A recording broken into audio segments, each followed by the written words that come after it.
Tá. Olá, boa noite. Meu nome é Marcos, sou da terceiro ano de Informática na ETEC. Você poderia se apresentar, por favor? Oi, boa noite. Meu nome é Isabela e eu estou no terceiro ano de Psicologia na Unesp Bauru. Tá. A gente veio aqui para falar sobre os coletivos. A Isabela, ela faz parte do coletivo AIA e ela vai dar uma entrevista aqui para a gente, para poder falar para a gente como é o trabalho deles. Você poderia falar como vocês atuam aqui? Bom, o coletivo que ele existe desde o ano passado, né? Então é um coletivo recente e a gente demorou um tempo para a gente conseguir se estruturar. Enquanto grupo, a gente tem uma coesão entre as meninas que compunham. Então, grande parte do tempo a gente levou para a gente fazer reuniões mais organizativas, a gente conseguir criar um nome para o coletivo, entender o que a gente queria discutir e de que forma. E a partir disso, a gente começou a então puxar reuniões no Facebook. A gente criou eventos, primeiro sobre assédio, acho que foi o primeiro evento aberto que a gente fez, assédio na universidade. E daí teve uma decisão muito grande, porque era um tema muito importante, muito urgente para as meninas, né? As meninas que compunham eram principalmente do primeiro ano da FAAC, né? Faculdade de Arquitetura, Artes e Comunicação, e elas estavam passando por algumas dificuldades com alguns professores. Então, foi um tema que chamou muita gente. Desde então, a gente foi criando outros eventos e vendo a necessidade de discussão do campus. Então, a gente discutiu feminicídio, quando uma estudante de zootecnia de Ilha Solteira, da Unesp de Ilha Solteira, foi assassinada pelo namorado dela. A gente conversou sobre cultura de festas e assédio em festas. A gente falou sobre visibilidade lésbica, dentre vários outros temas. Daí a gente também realizou alguns eventos, mas não para a gente discutir entre nós, mas para a gente conseguir, de alguma forma, expandir isso para o resto do campus. Então, a gente fez a oficina de lambes, para a gente conseguir colar frases que retratavam casos de machismo na universidade. A gente colou lá na Faculdade de Engenharia, onde tem muitos homens lá, então acaba sendo um ambiente em que, como tem muitos homens e poucas mulheres, às vezes as mulheres elas ficam um pouco silenciadas, se sentem um pouco oprimidas nesse sentido. Então a gente fez esse exercício e a gente também fez outras coisas, como uma festa só para mulheres, uma festa open bar só para mulheres. E foi bem legal, a gente fez uma república de meninas aqui de Bauru, Nespianas.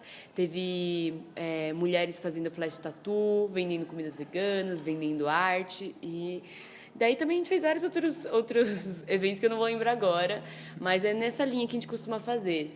E como é recente, a gente ainda não conseguiu expandir muito para além da Unesp. Mas esse é um objetivo que a gente tem desde o início, de a gente conseguir sair dos muros da universidade. Como é a hierarquia do AIA? O coletivo, desde o início, ele preza a horizontalidade, né? Então, a gente preza para que não tenham meninas liderando as discussões e liderando os temas, escolhendo os temas de uma forma autoritária. Só que o que acontece? Querendo ou não, um coletivo, diferente de um centro acadêmico, por exemplo, que é um ambiente político também na universidade, em que, dentro do próprio curso, alunos específicos se reúnem para discutir coisas importantes para o curso, diferente do centro acadêmico que tem uma chapa eleita e tudo mais, um plano de ações, um coletivo ele é muito orgânico. Então, a gente puxa uma reunião, cola quem pode, discute, e esse grupo que está lá vai puxar o tema para a próxima reunião. E, então, muda muitas pessoas. Só que acaba que 2, 3, 4 meninas não mudam. E essas meninas que têm um acúmulo da discussão, elas acabam centralizando algumas funções. Então, essas funções acabam sendo a manutenção da página, a criação de artes para a capa dos eventos e coisas necessárias para a gente conseguir também manter a funcionalidade do coletivo. Mas, em relação aos temas em específico, a gente tenta sempre decidir em coletivo, junto com as pessoas que estão presentes nas reuniões. E como funcionam as reuniões do coletivo de vocês? As reuniões, grande maioria delas foram fechadas para mulheres, mas mulheres cis e trans, fossem da Unesp ou fora da Unesp. O que acontece é que a maioria das meninas que colam são meninas da FAAC, né, da Faculdade de Arquitetura, Artes e Comunicação, ou de Psicologia, que é o curso que eu faço parte. Até por uma questão de politização no curso, de mesmo uma questão horária, porque muitos cursos da FC, por exemplo, Faculdade de Ciências, são de licenciatura, só tem aula à noite e a maioria trabalha de dia. Então, acaba que pessoas que têm condições de não trabalhar costumam colar. Então, são meninas desses cursos, são meninas brancas, e não tem meninas fora da Unesp. Existe um movimento recente de meninas de ETECs e de cursinhos colarem nas reuniões, o que tem nos deixado muito felizes. Mas, ainda assim, é uma coisa muito incipiente. A gente ainda quer que isso cresça muito. Qual o objetivo de vocês? Nossa, é uma pergunta difícil. A gente tem muitos objetivos, mas pensando no feminismo, né? E por que a gente se chama de um coletivo feminista, eu acho que a gente conseguir trazer discussões e ações que, de alguma forma, reduzam a desigualdade entre os gêneros. Então, isso parte de um pressuposto de que a sociedade ela é estruturada de uma forma desigual, através de marcadores de diferença como gênero, raça e classe. E a partir desse nosso entendimento, a gente, enquanto um coletivo feminista, a gente tenta fomentar debates que possam analisar a situação e, de alguma forma, contornar, romper essas estruturas. Então, isso é uma fala minha, né? Mas eu entendo que representa o coletivo.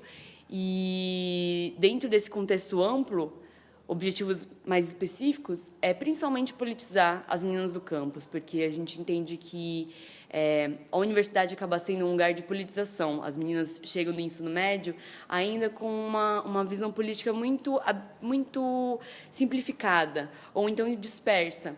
Então, quando a gente faz reuniões do coletivo, consegue trazer pessoas que entendem do assunto para falar sobre vertentes de feminismo, falar sobre feminicídio, a gente entende que isso serve para a gente instrumentalizar as meninas, para que com esses instrumentos teóricos elas consigam atuar nos outros espaços, como salas de aula, nas próprias casas delas, para elas, aos poucos, irem conseguindo romper essas estruturas de machismo. Qual o significado no nome do coletivo? Aya significa uma planta de origem africana, não sei exatamente de qual região, de qual país, mas é uma planta africana que ela representa força e independência, e é uma planta que cria raízes em lugares muito inóspitos. E na verdade, assim, quando a gente pesquisou, a gente já estava querendo procurar nomes de plantas e tudo mais.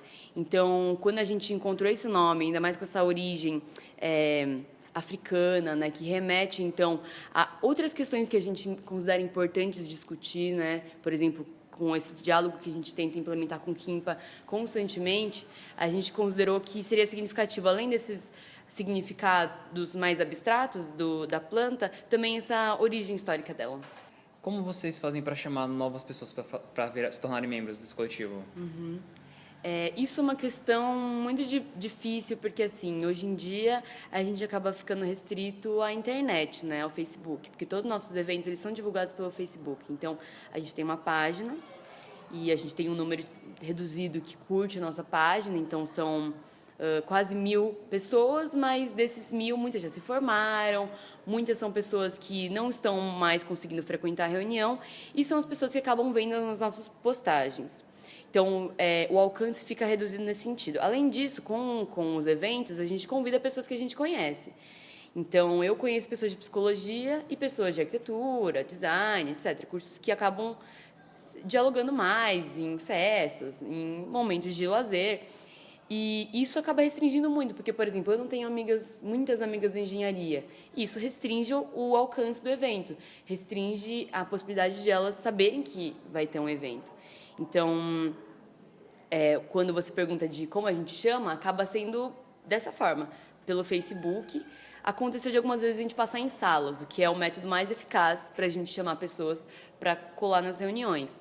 Mas, de resto, é mais pelo Facebook mesmo, convidando as pessoas, no máximo compartilhando pelos nossos próprios perfis. E a gente também tem um perfil no Instagram, que a gente posta coisas lá, mas também acaba ficando restrito às pessoas que a gente conhece. Como, por exemplo, você faria para chamar novas pessoas para fazer parte do grupo? O que acontece é que nas reuniões sempre aparecem pessoas novas, pessoas que muitas vezes só aparecem naquela reunião, a gente nunca mais vê. Só que o que a gente tenta fazer enquanto pessoas que têm esse acúmulo de debate, né, são as meninas que sempre vão para as reuniões, a gente tenta criar um ambiente mais acolhedor possível para que elas queiram voltar. E a gente tenta também inseri-las nos grupos de WhatsApp que a gente tem, perguntar: você tem interesse em ajudar a gente a organizar, tem interesse em estar no grupo de WhatsApp em que a gente compartilha alguns eventos, algumas notícias. Então, acaba sendo por essas vias, ou pelo WhatsApp, ou pelo Facebook, ou mesmo nas reuniões em que a gente às vezes troca uma ideia depois, tem a possibilidade de, depois da reunião, falar o que você achou da reunião, você curtiu, que curso você faz, então, tenta colar na próxima. Muito importante que você, como aluna da matemática, da engenharia, você continue participando. Então, acaba sendo dessa forma um pouco informal, mas é a forma que a gente consegue. Qual na sua definição a importância do coletivo? Eu considero que o coletivo ele é importante para suprir uma demanda de discussão, né? Os coletivos da Unesp eles surgiram em 2014, que foi decorrente de muitos casos de machismo, de racismo, que foram se acumulando, só que, de alguma forma, não existia espaço que pudessem debater isso. Então, tinha uma coisa chamada Rodeio das Gordas, que acontecia não sei se em Bauru, mas em vários outros campos da Unesp, e era uma coisa assim muito degradante, em que eles montavam em meninas gordas e ficavam como se elas fossem animais.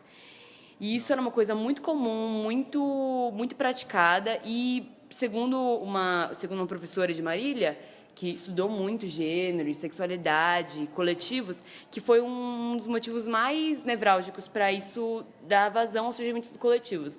Mas, em relação a peculiaridades da Unesp Bauru, teve, em 2013, uma greve estudantil que foi muito ampla, inclusive foi o ano das manifestações de junho, né? Então, foi um ano de mobilização muito forte. Só que foi um ano que meninas, principalmente brancas, encamparam essa mobilização e muitas pessoas não se sentiram representadas por isso, por exemplo, as pessoas negras. Só que, decorrente dessa mobilização das meninas brancas, que eram principalmente do curso de psicologia, que foi criado o Abre Alas, que era o antigo coletivo feminista, o ex-coletivo feminista. Surgiu ele, depois surgiu o Quimpa, decorrente da necessidade de a gente tratar de questões raciais, que o Abre Alas não estava retratando, e daí foi surgindo o Prisma, o FEB Pride, que é um coletivo LGBT da FEB, da Faculdade de Engenharia. Então, eu acho que é isso, acaba surgindo de demandas. Então, às vezes, surge um espaço que visa debater questões de opressão. A partir do momento em que algumas pessoas não se sentem representadas lá, elas acabam criando outros espaços. Então, realmente um movimento muito orgânico assim, e muito importante justamente para que as pessoas consigam dar voz às angústias delas e conseguir organizar essas angústias e também para conseguir fazer com que ações sejam implementadas, ações políticas e institucionais sejam implementadas que possam reverter essa situação. E o que você diria para uma pessoa que ficou interessada num coletivo e pretende começar a fazer parte de algum? Eu penso que a primeira coisa é assim, os coletivos, eles têm esse caráter muito orgânico. Então, é interessante que você, se tem interesse em participar de um coletivo, saiba disso, que ele tem um caráter orgânico. Então, você pode ir numa reunião e ver algumas carinhas, né? Ver algumas impressões, algumas opiniões, e na próxima ter uma mudança de cenário bem grande. Só que é interessante que uma pessoa que se interesse por essas discussões consiga ter um compromisso de continuar essas discussões, de não frequentar de forma isolada. É lógico que a gente não pode forçar para que ninguém vá em todas as reuniões, mas eu acho que o acúmulo do debate é interessante. Esse acúmulo que 3, 4 meninas conseguem manter, seria muito interessante que outras meninas também conseguissem manter, porque é a partir daí que a gente vai construindo uma visão de mundo mais consolidada, mais instrumentalizada. Então, eu acho que essa visão de coletivo contra o espaço orgânico é válida, mas também deve ser levado em conta o fato de que é orgânico, mas não é por causa disso que ele tem que ser esvaziado de conteúdo. E também de compromisso, porque, tudo bem, você pode não participar o ano inteiro, mas tente participar até que seja construída alguma coisa mais sólida, até que a gente consiga, de alguma forma, a partir de um tema e a partir de um debate, construir uma ação política. Então, é isso que eu sugeriria. Nossa, realmente muito obrigado, a entrevista realmente foi muito boa. Eu agradeço muito e desculpa pegar o tempo, assim, estava meio corrido, deu para perceber. E realmente muito obrigado. Imagina. Sério.